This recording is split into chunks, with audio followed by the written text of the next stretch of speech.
So for number 3, they want us to complete this without using a calculator. And so we're going to start with the first one. We're first going to write this in exponential form, which we learned yesterday. So the only thing different about yesterday is normally there was some type of number here. So let's start by putting equals x before we even get going. Then I'm going to make my boxes, and you definitely will not have to continue this. I'm just doing it so that visually you can see where we should place numbers. So if you remember, in this class, did we do the jazz hands? Yeah. If you can remember? Okay. So we start with the base. The base is 2. Another method that I've heard a teacher on this campus use that doesn't use the jazz hands is they say you start with the base, then you go under and you push up the number on the opposite side. In this case, it happens to be a variable. And then you go backwards, you said equal to this, 64. So 2 to what power equals 64? 2 to what power equals 64? Look over on the graph. Now, we stop at 32 on that graph, but we know that 32 times 2 is actually 64. So we're going to count. The 2 is a 1, 4 is 2, 8 is 3, 16 is 4, 32 is 5. So this answer is x equals 6. Circle it. Okay, I'm going to come over here.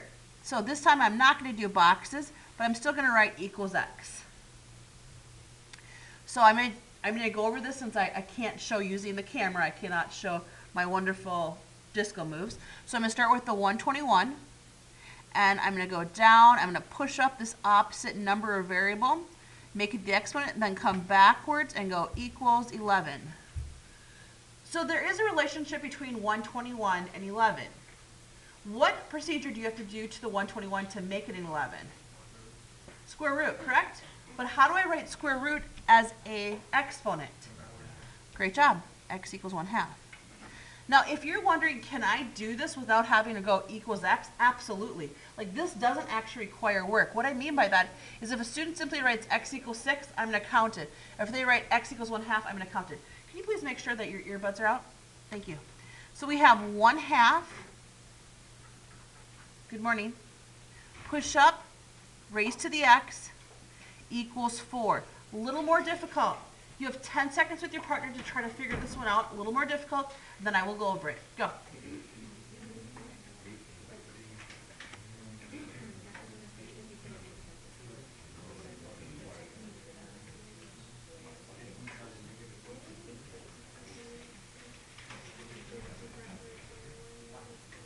Okay, going to pull us back in here. You ready? So I need to find a way to make 1/2 back into a 4. So I'm going to focus on this number. How do I make 2 into a 4? I square it. So I'm guessing that this number x is going to have something to do with the number 2. But if I simply square it, I would have 1 squared is 1 and 2 squared is 4. Now how do I turn that into a 4? Well, if I take the reciprocal of 1 over 4, it becomes 4 over 1, and now it's equal. Correct answer is -2. Difficult concept. Did anybody in this classroom have that as an answer? Great job. 3 groups. Over here, 3 over 13 raised to the x power. Again, start at the base. We push up the number variable here to make it the exponent. Comes back and equals 1.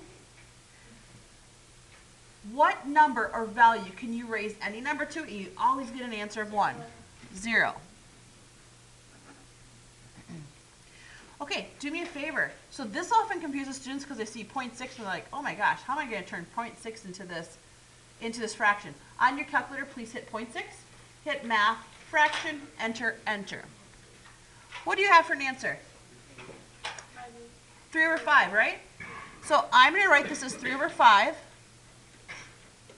And then again, I'm going to come down, I'm going to push up here to make the variable into an exponent and set equal to 25 over 9. Very similar to letter C. With your partner, you have 15 seconds to see if you can figure this out.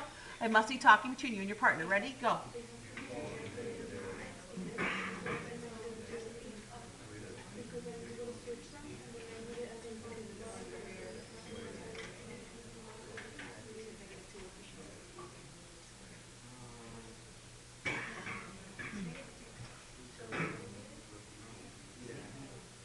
So what can I raise a 3 to get one of these numbers? I can raise 3s to the second power. So 3 to the second is 9. I'm going to put that over here. And 5 to the second is 25, but that's not the exact answer. I still need to take the reciprocal of it, which means I need to flip it, which makes this a negative 2. Hands up high if you had negative 2. Okay, a lot more people. Okay, please type in 1.25, hit math fraction, enter, enter. The answer is 5 over 4. So 5 over 4 raised to the x power equals 125 over 4. With your partner, you have 10 seconds. Go.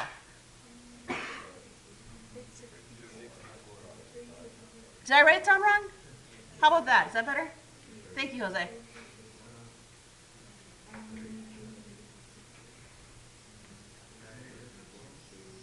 How do I raise a 5 to a 125? I take it to the third power. Is taking 4 to the third also 64? Done. Now before I get into the next part, here's something I need to explain. Let's relate it to what you know. Let's relate this to what you know. Everything you've done so far has come out to be a nice answer, like this. Is that a nice, pretty answer? Yeah. Is this a nice answer? Is this a nice answer? Are you right? Yeah. These are all answers.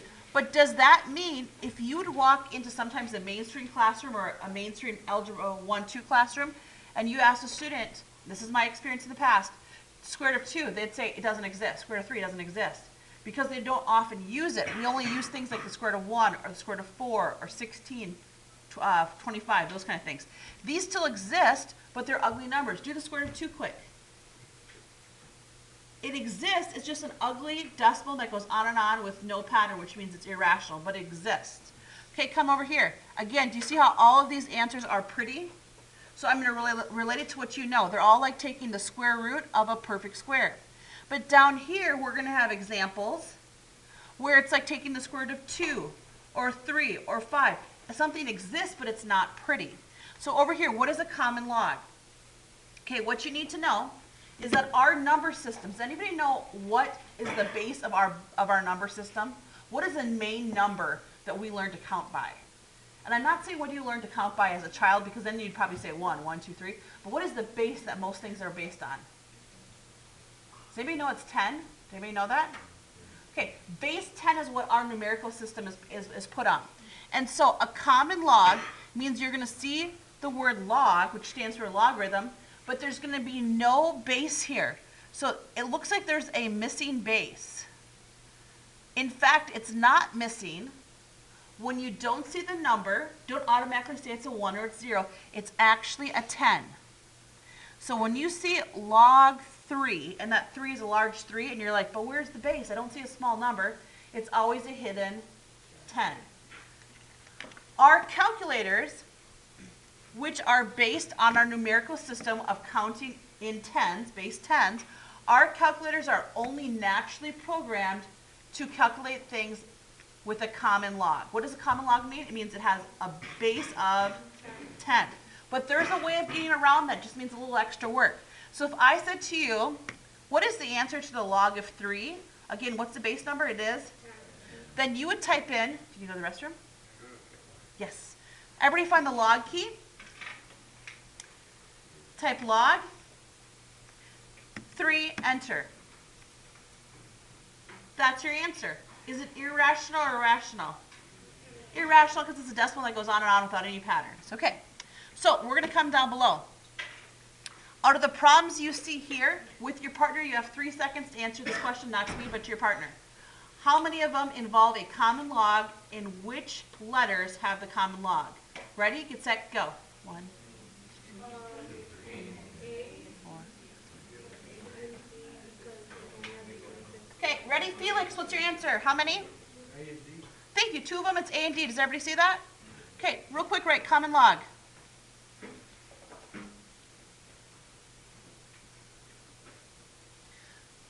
So the first question for number 5 is where can you find the common log on the calculator?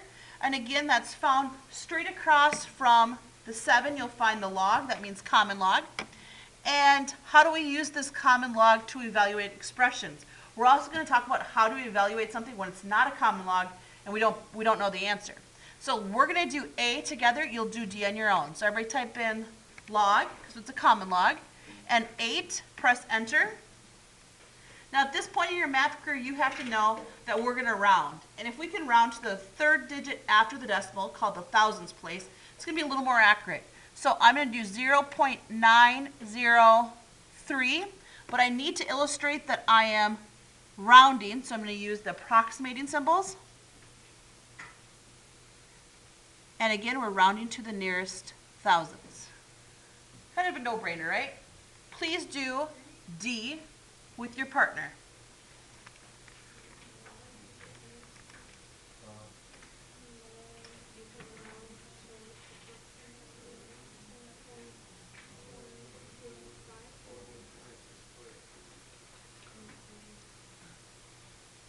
Thumbs up or thumbs down right now? Thumbs up, thumbs down. Okay, do not write this down. I want to go over the difference between the two types. Okay, raise your hand if you know this answer. Don't do anything on the calculator, just hands up if you know it. One person? Two? Three, four? Okay, turn to your partner. I see about 5 hands up. What do you think the answer is and how did you get it? And then we'll talk about it, okay? Go.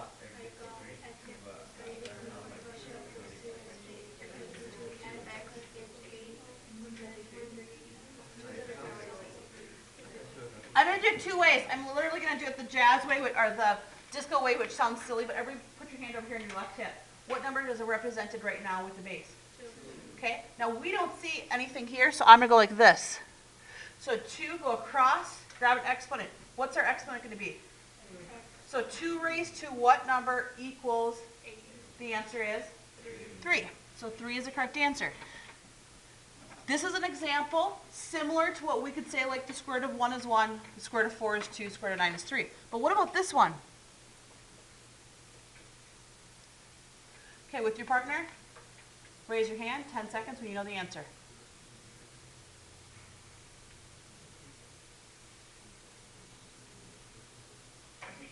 Okay, can you do me a favor, Jesus? Can you stand up? Can you point on the board to where you see the pink 2? Yep. A pink would be like fuchsia, okay? Okay, yes, stand up there. Stay right there. You're not going to have to do anything more than that. Okay, so what this means is, ready? 2 raised to what number equals 3? Go across there. Is there any way I can raise 2 just to a nice whole number, like 2 to the first, 2 to the second, 2 to the third, and end up with an answer of 3? Not possible. It doesn't mean an answer doesn't exist. It means it's going to be an ugly decimal. Thank you, Jesus. So here's how we do this. Ready? When you don't know the answer, listen closely, because you're going to want to write this down in your notes. When the answer is not something we've memorized, and it's not a common log so I can easily just plug it in, we're going to use something that's called change of base formula.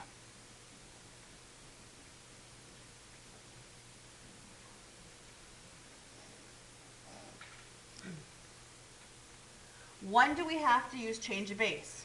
When we don't automatically know the answer, or in fact, you know what? If you weren't very good with exponents and you didn't know this answer was 3, you can still use change of base. So when you don't know the answer, you can use change of base, or when it's not a common log, you can use change of base. And here's how change of base works. After I tell you, I'll tell you what the common mistakes are made by students. We are going to type in, it's very important you type this in correctly. You don't type in the smaller number or the larger number. You type in the number that is in back, which we always refer to as the answer. So on your paper, we're going to set this up. Log of 15,625 over log of 0.2. I'm using change of base because I don't know this answer. I'm going to set up the next one. Log of 50 over log of 7. I don't know. X or 7 raised to the what power is 50. Please don't type it in yet. Log of 6 over log of 5. Please write down letter F, and then we're going to talk about how do you plug them in.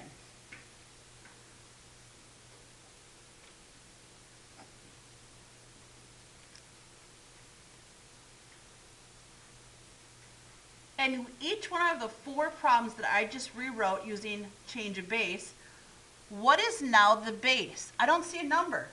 And if that number is missing, actually what is it? 10. It's a 10, which makes it a what kind of log? And what's the only type of log we can actually plug into our calculators? common log. So now we can use the calculator as a tool to answer this. Okay, this becomes a no-brainer as far as like having to think real hard. You just have to use parentheses or use the enter key correctly. So let's start with log 15,625, and then I'm going to tell you to press enter. Divided by log 0.2, enter. Do I have to round anything? No. So then I just get to put equals -6, done. We'll do one more together. Let's go on to option E. Log 50, enter, divided by log 7, enter. This one I'm going to have to round, so I'd like you to round 3 places past the decimal to the right, and then we're going to use the approximation symbol. So 2.010.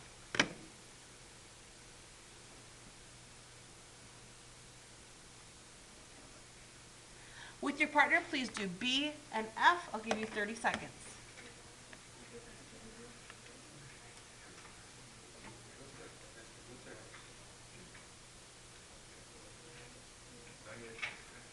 I won't have a chance to write out pass right now, but you can use the restroom pass if you'd like.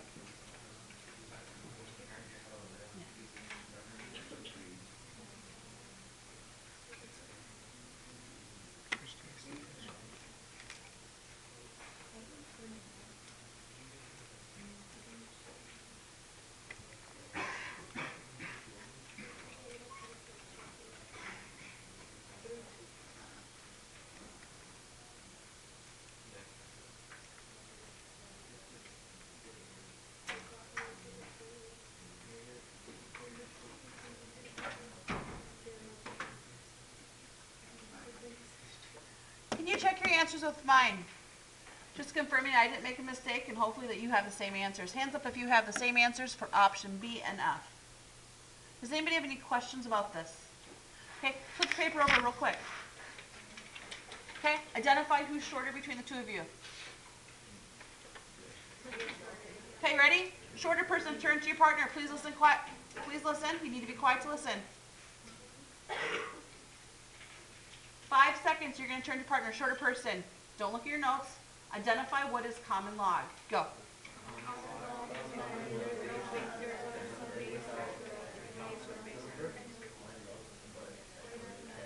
Taller person, you have a harder job. Identify when we have to use common log to evaluate an expression like we just did. Go. Taller person, please.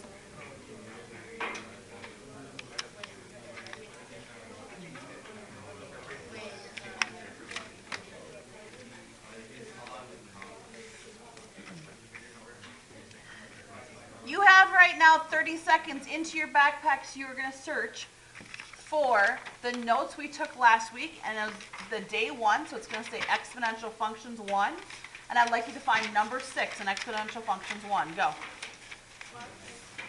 It is the class notes.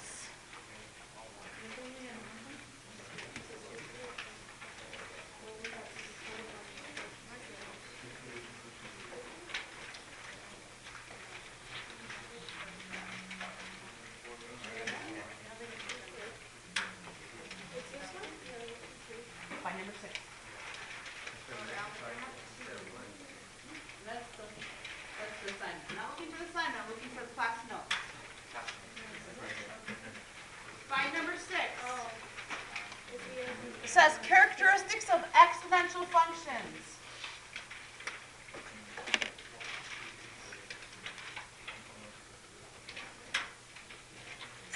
Yesterday, this is very, very important.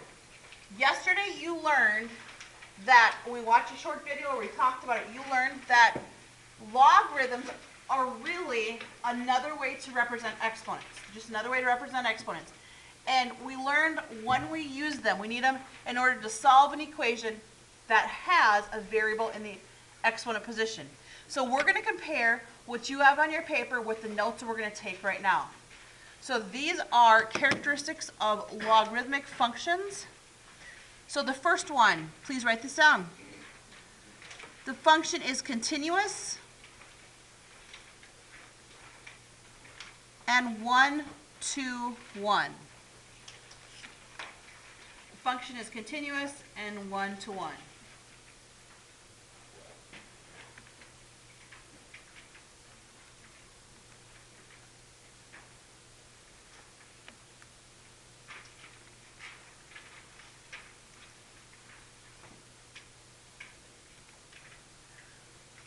The second one, the domain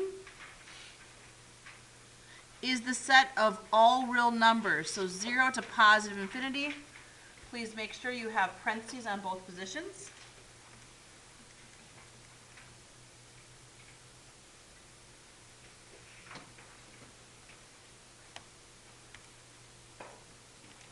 The third one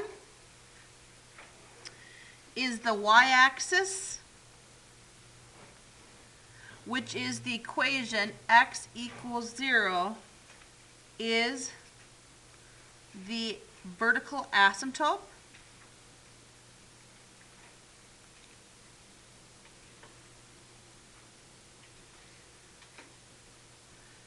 The range is a set of all real numbers, so we're going to do negative infinity to positive infinity.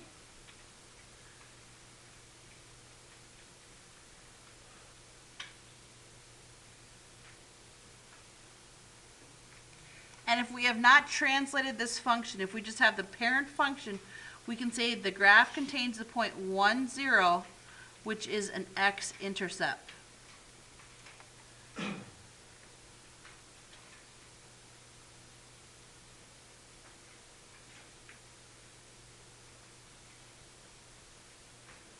And this is the general format of it. Y equals log base b of x. Remember that this value has to be greater, this b value has to be greater than 0, so it's a positive number, but it will not equal 1. So what does this look like? Okay, you ready? Make yourself a little graph off to the side. We know it has an x-intercept at 1, 0.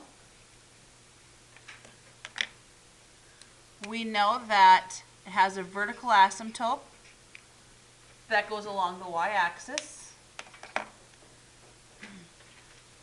We know the domain is only on the right-hand side. Remember, it can never cross over the asymptote.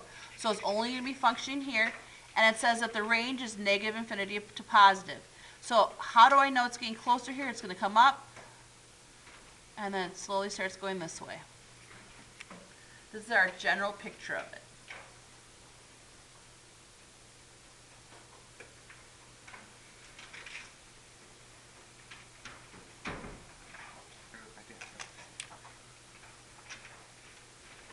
Okay, look at what you have on your paper, and at least if one of you have it, from the previous 6 characteristics of exponential functions, and I want you to compare them. You have 1 minute to do that. I'm going to walk around.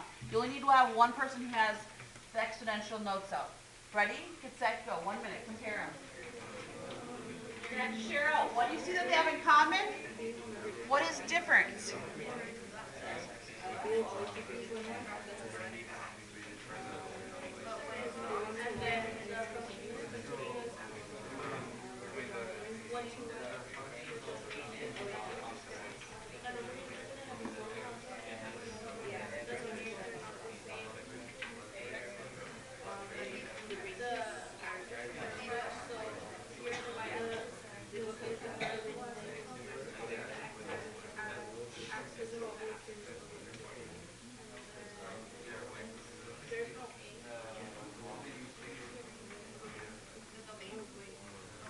All right, so here we go. Do both of them have the continuous and one-to-one function? Yes. Okay, good. Is the domain the same for both? No. They both go to positive infinity, but in comparison to exponentials, which goes from negative to positive, logarithmics are only greater than 0. Not equal to it, we can see because of the notation. For logarithmics, we have a vertical asymptote, which is the y-axis, but for exponential you have a, which is on the x-axis. You have to know this kind of stuff. I'm trying to give you helpful hints in the quiz, okay? You have to know the difference. Is the range same or different? The range is different? What is the range for exponentials? 0 to infinity, right? Well, and here's the tough part. It's 0 to infinity if you have exponential growth or decay. But remember how it can also go on the bottom if it's translated or reflected across the x-axis? So keep that in mind. These are for non-translated functions. And then this one has an x-intercept of 1, 0. Okay, we're going to go down below, and we're now going to go over how do we use the inverse property of exponents and logarithms to evaluate. This is something that I feel like just the more practice, I guess this is general procedures for math, the more practice, the better you get. These are type of problems that you'll be able to do in like 3 seconds or less, okay? But sometimes students go, how do I approach them? Okay, you ready? So first of all, I'm going to teach you the long way, and then we'll go back and go, what is the short way, okay? But I want you to understand the math. Does everybody see this exponent? Yeah. Okay, if you have an exponent here, it jumps in front. Just know that. So just watch this. I really have 4 times log base 9 of 9. I'm teaching you the long way to understand the math first, then I'm going to go back and teach you the shortcuts. Okay, Jose, you're a bright kid. Are you ready? We're going to look at just this part right here, and we're going to evaluate it. Can you see it, Jose? Log base 9 of 9? Yeah. Okay, what this means, Jose, is this. It means 9 raised to what power equals 9? Do you know what power you raise 9 to and still get an answer of 9? 1. That means this entire thing, guys, is equal to 1. And 1 times 4 is 4. There's the answer. That is the understanding of math behind it. Now let me teach you the shortcut. Here's the shortcut. When the base is the same as the number directly behind it, you cross it out and you bring down whatever number's on top. That's the shortcut. We're going to change option C to look like option A. But first I have to know how well did you understand option A. So again, I explained the math and then I taught you the shortcut. Can I have a thumbs up, to the side, or down right now? Most of us are to the side or up. Okay, so before we can do this, we have to think, okay, where does the x go, guys? Should go in front. But before we do that, there's a difference between A and C. Do you see how these were exactly the same? Mm-hmm. Are these the same? No. Look over in the chart to where I had Jesus stand up about 5 minutes ago, and I want you to look at my base. So look in the line that has a 3, that starts with 3. How can I turn 81 into an equivalent value that has a base of 3? A little bit louder, somebody said it. 3 to the 4th. Okay, let's rewrite this.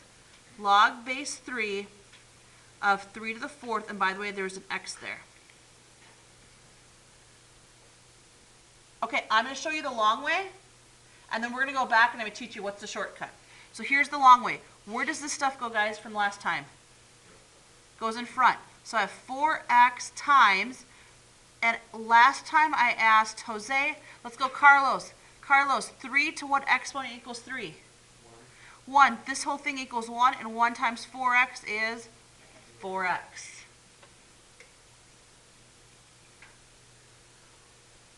What's the shortcut? Once you have the base of the log to be the exact same as the number behind it, you cross it out, and whatever is on top comes down. Okay, Destiny. This is an example of what?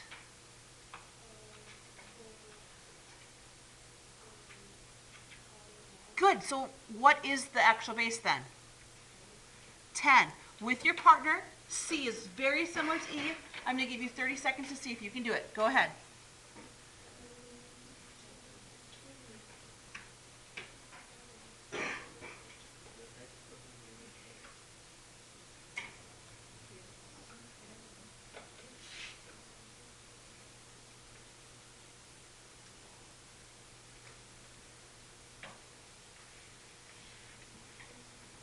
You know 10 to the 1st is 10. 10s are easy. 10 squared means 100 because it's 2 zeros. So 10 to the 3rd is 1,000. I'm going to rewrite this as log base 10 of 10 to the 3rd with an x. You may be curious, Miss Bradley, do I need to do it the long way that I understand the math or the short way? As long as you get the right answer, you're okay. So I'm going to cross these out doing the shortcut way. I bring down the 3x and I'm done. Can you raise your hand if you came up with the final answer of 3x in the time that I provided you? Okay. Is there any questions you have about E that I'm maybe not elaborating enough on? Anybody have questions for me? Okay, let's go on right now to letter B. B, D, and F look different than A, C, and E. Okay, similar to A, C, and E, if the base of the exponent is the same as the base of the log, we wipe this out, and whatever's behind it is our final answer.